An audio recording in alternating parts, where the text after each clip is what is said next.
So I'm sorry this video really isn't for the recreational RC guy or the basher guy, because I don't think you're going to notice a big change in your car the way it performs by using this product. It's not like strapping on a nitrous bottle or anything like that.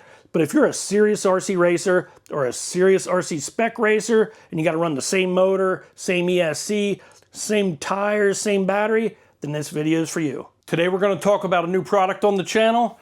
It's the RC Discharger. My race program was really hurting this year. You know, I need just a little bit more power, hopefully to shave off a tenth or two. I talked to a friend of mine who's a hobby shop owner. He said, you need to check out the RC Discharger. RC Discharger claims you can discharge a 2S LiPo battery at 40 amps. Well, you can. We found that out. They also claim it'll lower the IRs, the internal resistance of that LiPo battery. Yep, it'll do that too. We found that out. But will it make more power? And that's what we're going to find out today. I got a lot of test equipment. I got a used battery, a new battery. We got a lot of batteries to test, and that's where we're going to test and find out. We're going to get a lot of data, match it all up, and see if there's any improvements or see if one's better than the other. First, let's take a look at what they sent me. The first thing they sent me was this pit mat. You know, it's got a rubber backing on it. Feels like neoprene material. RC Discharger logo right on the front. The next level for your LiPo. Looks really good. This is what the video is all about right here. The Regenerative Discharger comes in this white box with the logo right on the top and a power cord. All right, let's take a closer look at the RC Discharger. And right on the front, you're going to notice that big 6S LiPo battery.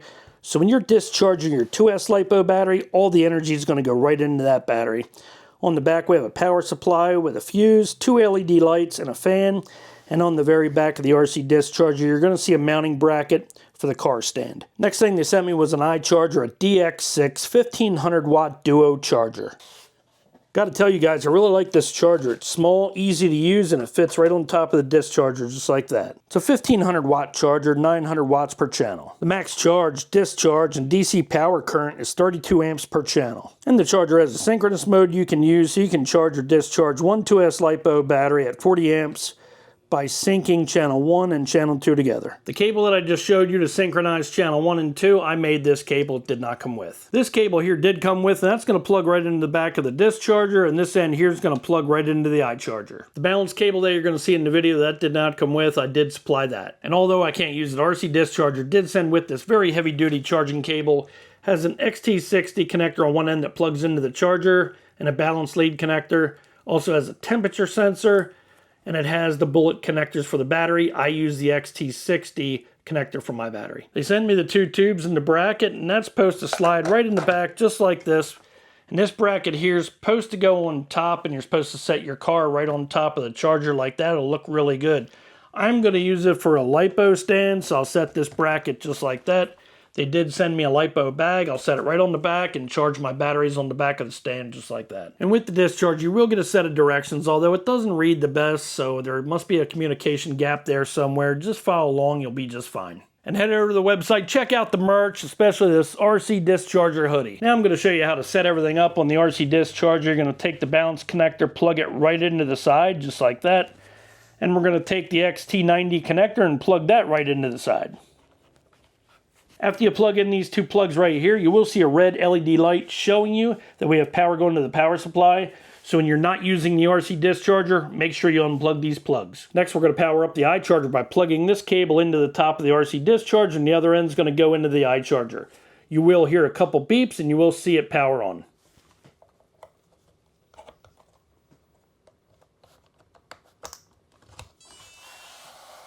Something I really like about this setup here, you can take this on the road and you don't have to plug in the power supply. You have the power right here in this battery. As long as this battery here is charged up, you can discharge your 2S LiPo battery and charge it back up with the power from this battery using the Regenerative charger. But we will use this cord right here for our test. We'll plug this end into the RC Discharger and the other end into the wall socket. Next, we'll plug in this cable right here because we will be using synchronous mode to charge and discharge our batteries.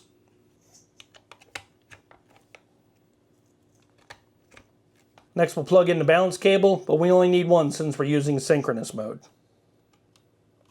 Before we start our battery test, I wanted to let you know what model I'm using today because I think I forgot to mention that earlier. This is the 2S model. You can also get a 4S or a 6S.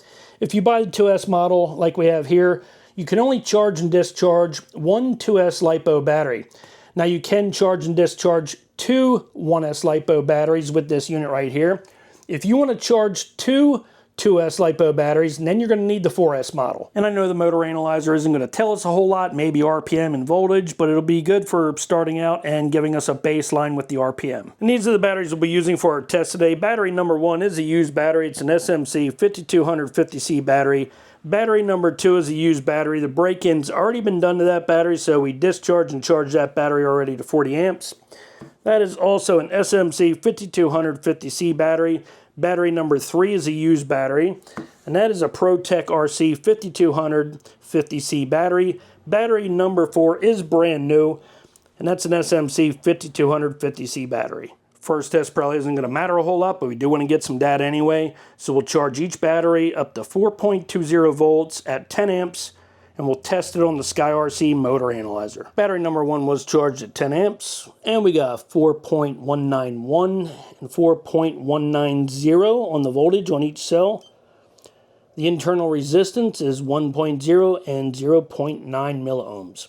And we're ready to test battery number 1. Here we go.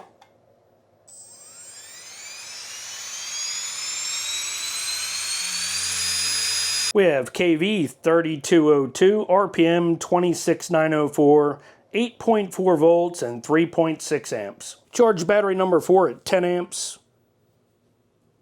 The volts is 4.195 and 4.197. The internal resistance is 1.0 and 0.8. Ready to test battery number 4.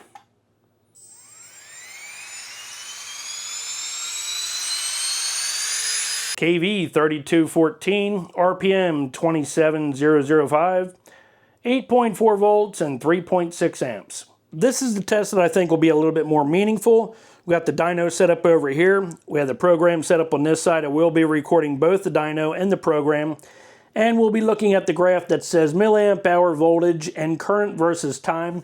On the right hand side, you'll see a bunch of numbers over here, 50, 110, 110, 110. And you're going to hear this dyno rev up, get off the throttle, rev up, get off the throttle.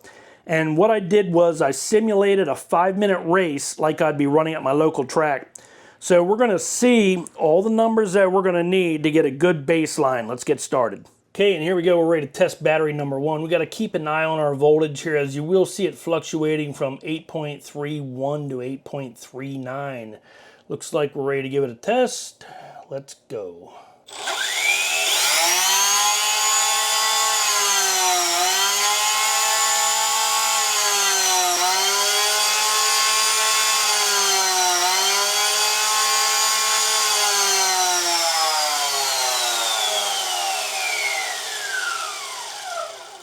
Okay, looking at the data numbers, I'd say that test looks pretty good. And this is battery number 4 test. Here we go.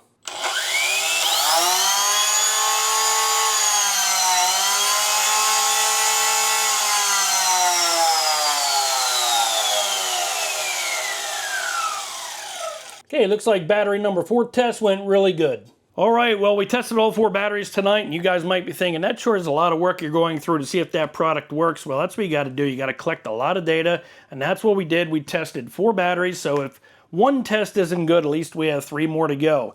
Now, I'm hoping all 4 tests went really well. That way we can compare all 4 batteries, and we can also see if the new battery is better than the used batteries. But, you know, we still have a long way to go. That was just collecting the base data there, so we have something to go by. And then we still got to break in 3 other batteries and see if there's an improvement to that. But we got more testing to go. Here we go. And to be sure we get a good baseline for our data, we'll be using the SkyRC BD380. It's a battery discharger and analyzer.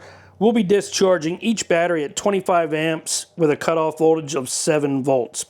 And we'll be measuring constant current. And this test is battery number 1. And you can see we're close to the cutoff voltage. We're at 7.02 with a cutoff of 7.0. And this is what our graph looks like so far.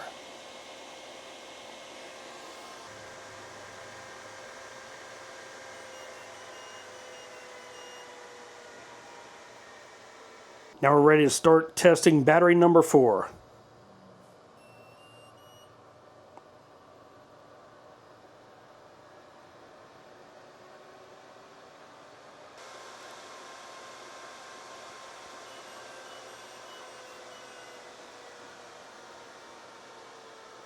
And that will wrap up battery test number 4. After we got our baseline, I still had to break in 3 more batteries.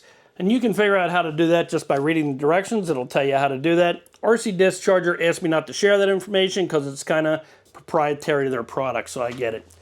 So we still had to break in battery 1, 3, and 4. I already broke in battery number 2. I tested it with the test equipment, and I did see an improvement, so that's why I decided to continue on. I will tell you it takes about 2 to 3 hours to break in each battery, so I got a lot of time wrapped up in just breaking in batteries. After that, I discharged them, charged them, discharged them, charged them. I cycled them at a high amp rate to see if there was any improvement. We stuck them back on the battery analyzer, back on the motor analyzer, and the dyno, and now we can see what kind of numbers we got. Before we take a look at the numbers, I just want you guys to know some people would call this an opinionated testing because maybe I didn't test it the right way. Maybe my numbers just weren't exact to get an accurate reading. So we're not seeing which battery is the best, so to speak. We're just comparing and seeing if there was an improvement from start to finish. Okay, so you guys finally get to see some data that we recorded off the dyno, and looking across the top we have RPM, torque, power out, voltage, etc. Underneath that we have all the data that we collected. Now if we scroll down, you will see that we recorded a lot of data because we simulated a 5-minute race, so that's a lot of numbers to look at. Although we're not going to be using all the data, we will be getting rid of the first 2.5 laps that were simulated in that race because I feel the numbers were kind of high and it's going to mess up our averages a little bit. So that's what we're going to do next is take some of those numbers there and add it up into an average, and I'll show you what we came up with. And keep in mind, this is just one test out of 14 dyno runs. And this is our dyno test results, and all these numbers here are averages, and you want to take a look at the IR numbers especially and how they changed after the break-in. But looking at this test right here, we charged these 4 batteries at 10 amps up to 4.22 volts, and you can see that battery number 2 really performed quite well. That's the numbers right here in green. But that battery also had the break-in done to it. So when I first got the RC Discharger, I did the break-in to battery number 2. And I put it in this test here. But we can see that battery number 2 actually performed quite well, even though it was only charged using 10 amps. Now battery number 4 looked pretty good too because it had the highest RPM. But it also had the highest voltage, and I'll talk about that in just a bit. Now, after the break-in, we discharged the batteries at 40 amps, charged them back up at 30 to a total voltage of 4.22 volts per cell. And you can see the IRs really came down in all 4 batteries, especially the ProTech 5200. It went from 1.4, 1.2 to 0.8 and 0.7. And all the batteries had a slight improvement in RPM and a nice improvement in efficiency in kV. There was a drop in voltage, and that's because when you charge the battery using 30 amps all the way up to 4.22 volts, when you pull the battery off the charger, you will lose some voltage, I found out. So you want your end voltage to be about 10% to really get a good charge into that battery. And the test I have down here in the corner is using the SkyRC motor analyzer. It really didn't tell us a whole lot. I didn't think it would. But we do see a slight improvement in battery number 4 from 3214 kVs to 3220, and a slight increase in RPM as well, 27,005, and it went up to 27,048. And this is our base test with the SkyRC BD380 battery analyzer, and we were doing a constant current discharge test of 25 amps, and you can see the used ProTech RC 5200 battery didn't do quite as well as the new SMC 5200 battery, and it looks just like our dyno results. This test is before using the RC Discharger. And this chart shows reading the voltage at 3 minutes into the discharge before using the RC Discharger. Battery number 3 reads 7.550 volts. Battery number 4 is the highest at 7.670 volts. And battery number 2 is a close second at 7.650. Numbers are pretty close to our dyno test. And this is our test after using the RC Discharger and breaking in the other 3 batteries. The used ProTech RC battery did quite well, as we can see in this graph right here. When we started to discharge the battery, it didn't drop off near as much as it did before. So the RC Discharger definitely made an improvement on that battery, and we can see the new SMC 5200 battery still has the most power. And this graph shows a big improvement across all 4 batteries. reading the voltage at the 3-minute mark during the discharge after using the RC discharger. Battery number 3 comes in at 7.650 volts. Battery number 4 still the highest at 7.720 volts.